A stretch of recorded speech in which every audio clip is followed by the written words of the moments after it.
So before we get into more of the properties of determinants, something that's going to be useful to look at is kind of a possible re-indexing of our sum. So here we're summing over all possible permutations of -1 to the sigma, so the sine of sigma, times our a1 sigma 1, a2 sigma 2, all the way up to an sigma of n. Now, because sigmas were bijections, so they were one-to-one functions, and so if we had just sigma of I being j, where our sigma is mapping 1 to up to n into the same set, 1, 2, up to n, so all of our values 1 to n are showing up in the range, and they're also showing up in the domain. And they're doing it is 1 to 1, 1 to 1, and onto. And so what we're able to do is to say, since it's a bijection, it's got an inverse to it. So if I apply the inverse to both sides, then on the left side, the inverse kills off the original permutation, and so we just have I being sigma inverse of j. Now what that means is that for our values, a1 sigma 1, a2 sigma 2, we can rearrange those based on the column values instead of just the row values, and we can write them as this. A sub sigma inverse of 1, 1, a sigma inverse of 2, 2, all the way up to a sigma inverse of n, n. Now again, coming back to our sine, because our sine respects composition of functions, that if we did the sine of sigma times the sine of sigma inverse, well, it's going to be the same as the sine of the composition of sigma and sigma inverse. Well, that's the sine of the identity permutation. And since the identity permutation doesn't change the order of anything, then it is obviously an even permutation because it takes 0 transpositions to get it back to where it was originally. And so what that means is that the sine of our identity permutation will just be 1. And so if we have the sine of sigma times the sine of sigma inverse being 1, then that means that the sine of sigma has to be equal to our sine of sigma inverse. And so we can replace our sine of sigma with our sine of sigma inverse as well. So this becomes our -1 to the sigma inverse. And finally, because inverses are unique, and because in our group of permutations, every element of our symmetric group has an inverse, that we have a bijection from the symmetric group on n elements to the symmetric group on n elements, such that an element sigma is going to be matched to its inverse is a bijection.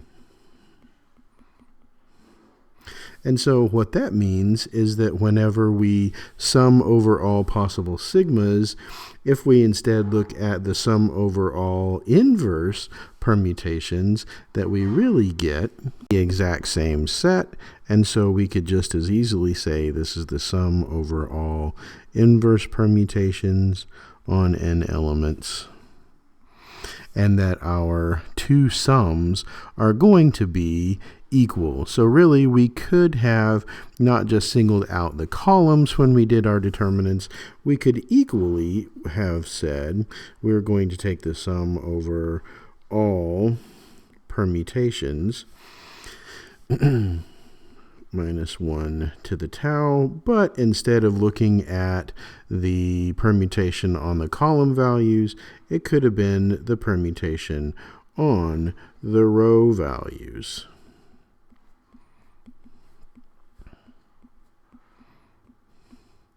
And we would have the exact same function. And so it doesn't really matter whether we put our permutation on the rows or the columns, we'll still get the same value for the determinant. And kind of with that in mind, now we can look to see what happens when we start looking at our row operations that corresponded to our solving of systems of equations. So our elementary operations for solving our systems of equations, one thing that we could do was we could swap equations. And kind of what that means is that in terms of these matrices, we can interchange rows. And so if we have a matrix that just has our coefficients, or if it's a augmented matrix, then we have matrices that look like A11, A12, up to A1n, and down to AN1 up to ANN as being our first set. And then if we interchange two rows, well, that's going to give us a new matrix, B11 up to B1n, Bn1 up to Bnn, where if all we're doing is interchanging row I and row j, then our B sub KL is just going to be A sub KL if k is not equal to I and k is not equal to j.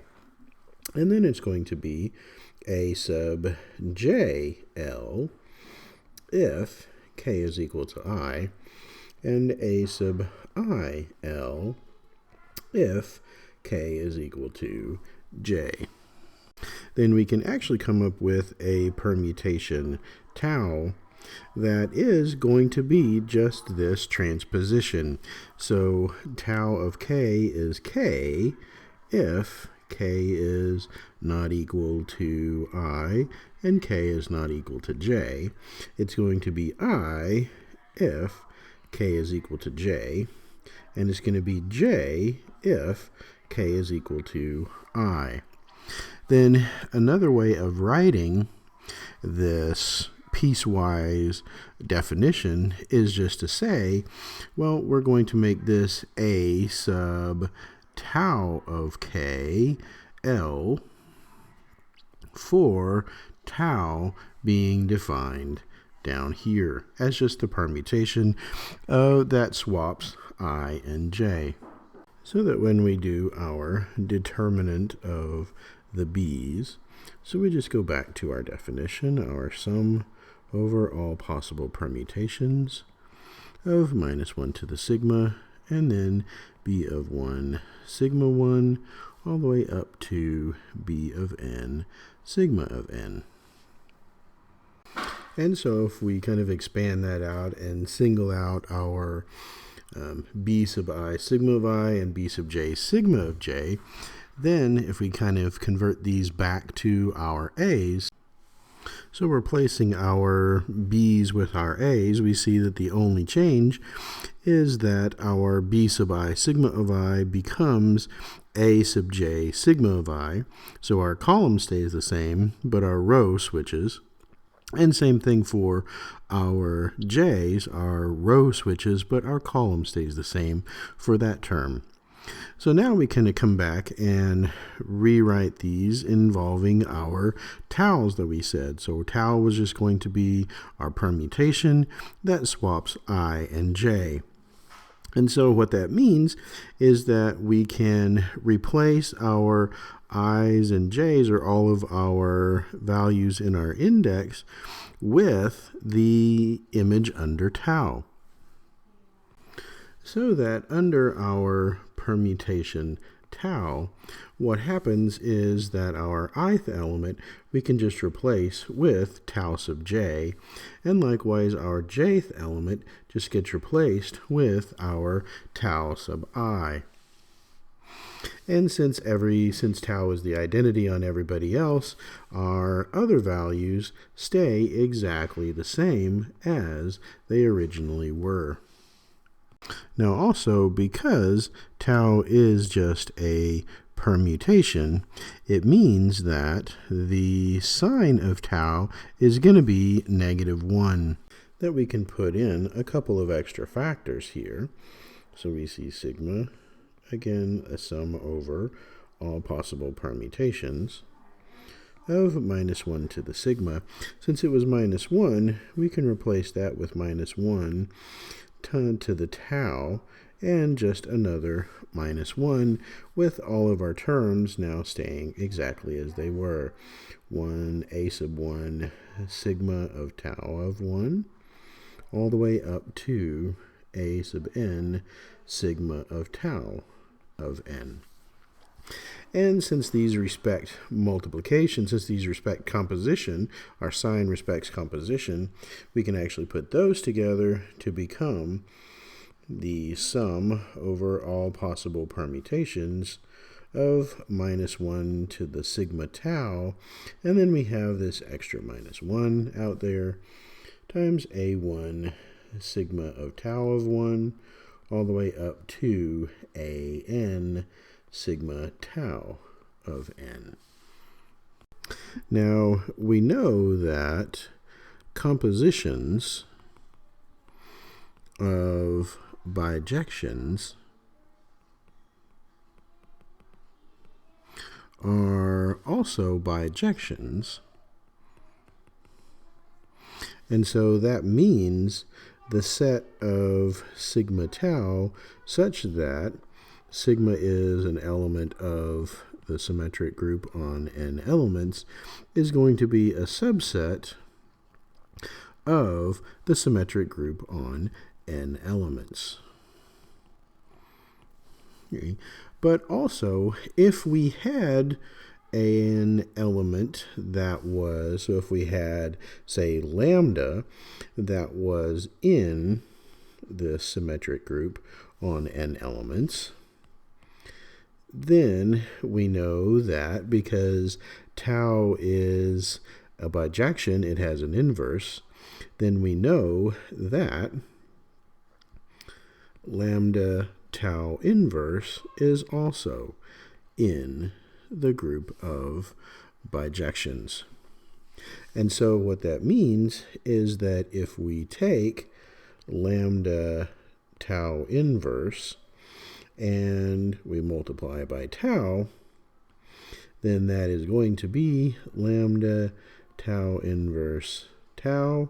Our inverse functions cancel out, and we're left with just plain old lambda.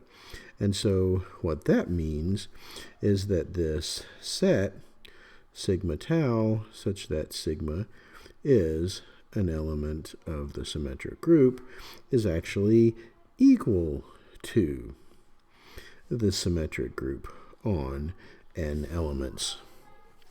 And so what this really means is that when we're summing over all possible permutations, we could also be summing over all possible permutations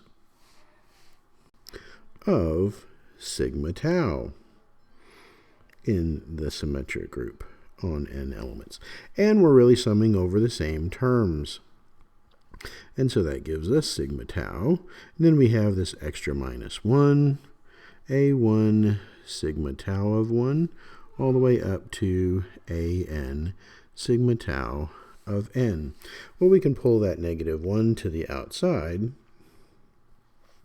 and so sigma tau in the symmetric group on n elements, -1 to the sigma tau, A1 sigma tau of 1 all the way up to AN sigma tau of n. So we're summing over all of the same permutations, and we just introduced a negative, but then this actually gives us the negative of the determinant of our matrix A. And so this really gives us our first property of determinants. Namely, if B is the n by n matrix which results in interchanging two rows of n by n matrix A, then the determinant of our matrix B is going to be negative of the determinant of our matrix A. Then we actually have something that's a consequence of our property 1. Namely, if a matrix A has two rows which are equal,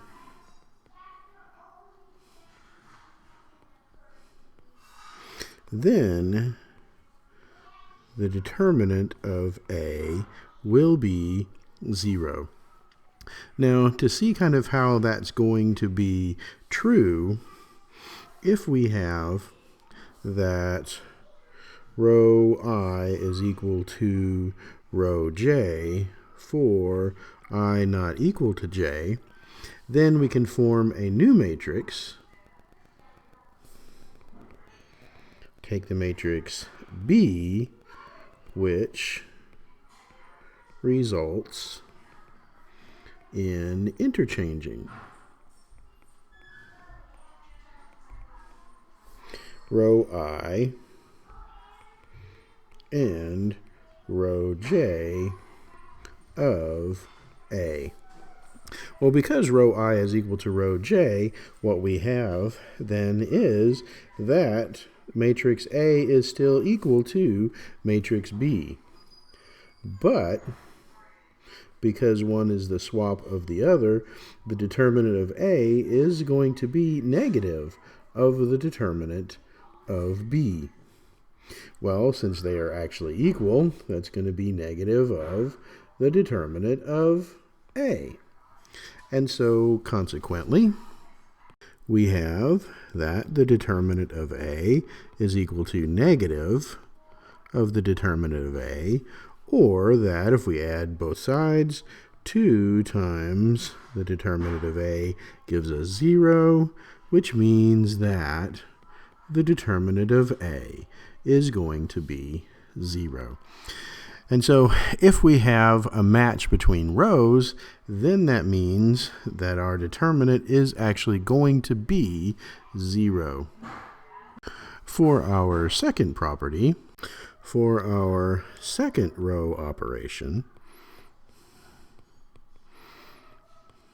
or operation that we could do on our equations, we were just scaling an equation. And so this really meant that we were just multiplying a row by a constant. So again, if we have kind of our first matrix, A11 up to A1n, all the way down to AN1 up to ANN. So if this is our matrix A, and then we had our new matrix B, which was B11, up to B1n, down to BN1, up to BNN.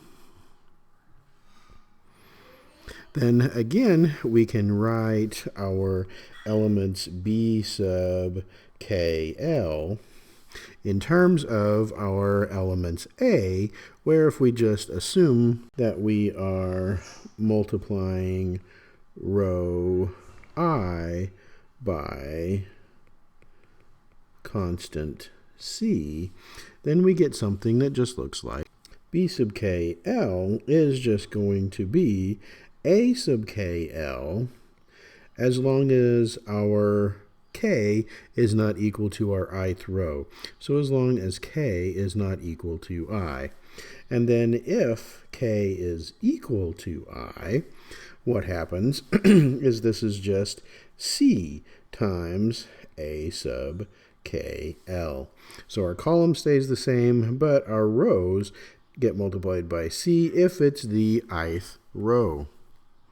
So we start off with our usual formula for a determinant, being the sum over all possible permutations of the sine of sigma times the product of B sub I sigma of I. So now let's write this in terms of our A's. So all the elements of our B's are exactly the same until we hit our ith element. That one gets scaled by our value C. And so what happens, we can then factor that C out. And so we still have our sum over all permutations minus 1 to the sigma.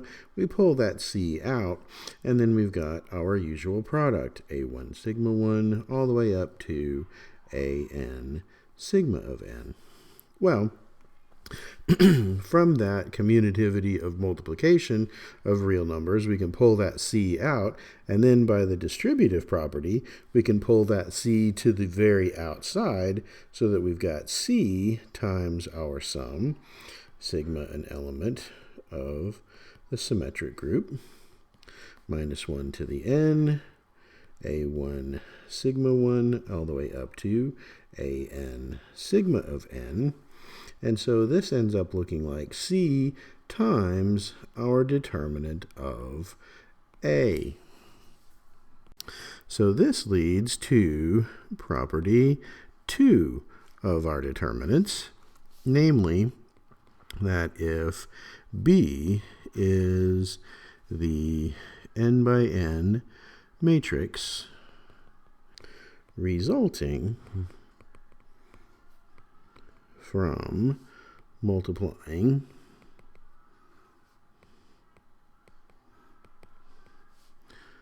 row I of matrix A by C in a real numbers, then we have that the determinant of B is going to be C times the determinant of A.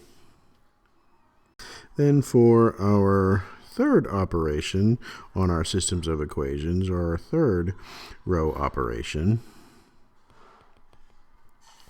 we can replace a row by the sum of itself and a multiple of another row. And so again, if we have start off with our matrix A, it's going to be A11 up to A1n down to AN1 over to ANN. And we had our matrix B, which is going to be B11 up to B1n down to BN1 over to BNN. Then again, we can write our B. So if we think of our row I as being our row R I sub I prime as being row I plus C times our matrix row J for some C as a real number, then we can write our B sub KL as being what? A sub KL if K is not going to be I. And if we are on the ith row, then it's going to be A sub KL plus C times A sub JL, because we're adding on the jth row. And that's if K is equal to I. Then again, starting with our determinant of B, is going to be our sum over all possible permutations of minus 1 to the sigma, B1 sigma 1, all the way up to Bn sigma of n. Now we do just as before, and we replace our b's with our a's, and so the only term that gets modified is our b sub I sigma of I. And so according to our definition, that's going to gives us the expression where we have replaced our ith element with our usual ith element from a's plus our constant times a sub j c sigma of I. So our column stays the same as it was, but our row value switches by a little bit. Now, if we go through and kind of multiply these out, so if we distribute all of our terms, what happens? So if we distribute all of our terms and then distribute our sum, we end up with two pieces. The first piece, where we just have all of our terms with our sigma of I, and then our second piece, where we have all of our terms except the ith term in our product, and the ith term is actually replaced with this c times a sub j sigma of I. And so this gives us the determinant of A, so our original determinant of A, plus this second sum. Now, if we kind of look a little closer at this second sum, essentially what we're saying is that for our ith row, this is really going to be, or for our jth row, this is really going to be the same as our ith row if row I was equal to row j. So if row I equals row j, then we would actually have that a sub I k was going to be equal to a sub j k. And in that case, if we think about this as being a new matrix where the ith row is equal to the jth row, then what we have is our determinant of A plus the sum sigma in the symmetric group on n elements minus 1 to the sigma, and then c, if we pull that factor of c out, times our product of j going from 1 up to n of, let's call it something new, a hat of j, sigma of j, where a hat is a matrix with row I equal to row j. And so kind of as a consequence of our first property, we know that this determinant is going to end up being 0. So we say that this is going to be the determinant of A plus C times the determinant of A hat. And then by that property, that determinant is going to be 0. And so we end up that this is just our determinant of A. And so this leads us to property 3, that if B is the n by n matrix resulting from replacing row I of n by n matrix A with the sum of row I of A and row J of A, then the determinant of B is going to be equal to the determinant of A. And so these properties give us a good step now when we come back to our discussion of vectors that we just left off with a little while ago. Stay tuned for that.